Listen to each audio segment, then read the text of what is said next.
नमस्कार बंधु मैंने मुझे किसी साधारण प्रश्न नहीं आसी ए प्रश्नर उत्तर जानते कमेंट बॉक्स में निश्चित ଆପଣଙ୍କ ପାଇଁ ପ୍ରଶ୍ନ ନମ୍ବର 1 କେଉଁ ଦଳ ପ୍ରଥମ ଆଇପିଏଲ୍ ଜିତିଛି? ଅପସନ ନମ୍ବର ଏ ମୁମ୍ବାଇ ଇଣ୍ଡିଆନ୍ସ, ଅପସନ ନମ୍ବର ବି Rajasthan Royals, option number C Chennai super king, option number D Kolkata Riders.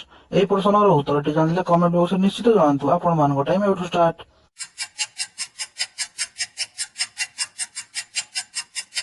ପ୍ରଶ୍ନର ଉତ୍ତରଟି ଅପସନ ନମ୍ବର ବି ରାଜସ୍ଥାନ ରୟାଲ୍ସ। ପ୍ରଶ୍ନ ନମ୍ବର 2 आईपीएल ର ସର୍ବାଧିକ ରନ୍ ସ୍କୋରର କିଏ? ଅପସନ ନମ୍ବର ଏ ମହେନ୍ଦ୍ର ସିଂ ଧୋନି, ଅପସନ ନମ୍ବର ବି ବିରାଟ Kohli, option number C Rohit Sharma, option number D David Warner. ଏହି ପ୍ରଶ୍ନର ଉତ୍ତରଟି ଜାଣିଥିଲେ comment ବକ୍ସରେ ନିଶ୍ଚିତ ଜଣାନ୍ତୁ। ଆପଣମାନଙ୍କ ଟାଇମ୍ ଏଠୁ ଷ୍ଟାର୍ଟ।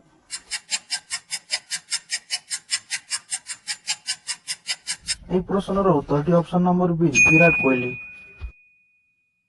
ପ୍ରଶ୍ନ ନମ୍ବର 3 କେତେବେଳେ ଆଇପିଏଲ୍ ର ପ୍ରଥମ ସିଜନ ଆରମ୍ଭ ହୋଇଥିଲା?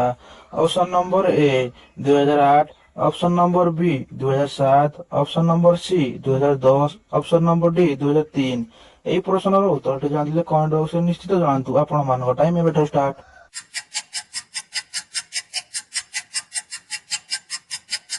ଏହି ପ୍ରଶ୍ନର ଉତ୍ତରଟି ଅପସନ ନମ୍ବର ଏ 2008। ପ୍ରଶ୍ନ ନମ୍ବର 4 ଆଇପିଏଲ୍ ର ଏକ ସିଜନରେ ସର୍ବାଧିକ ଅର୍ଦ୍ଧଶତକ କରିଥିବା ଖେଳାଳି କିଏ? Option number A David Warner, option number B AB de Villiers, option number C Virat Kohli, option number D Shikhar Dhawan. ଏହି ପ୍ରଶ୍ନର ଉତ୍ତରଟି ଜାଣିଥିଲେ କମେଣ୍ଟ ବକ୍ସରେ ନିଶ୍ଚିତ ଜଣାନ୍ତୁ। ଆପଣମାନଙ୍କ ଟାଇମ୍ ଏଠୁ ଷ୍ଟାର୍ଟ।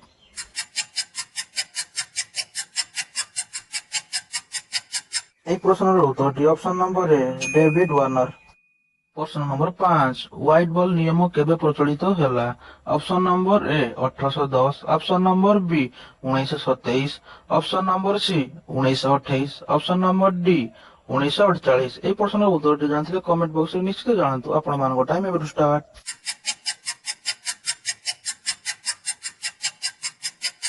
ଏହି ପ୍ରଶ୍ନର ଉତ୍ତରଟି ଅପସନ ନମ୍ବର ଏ 1810।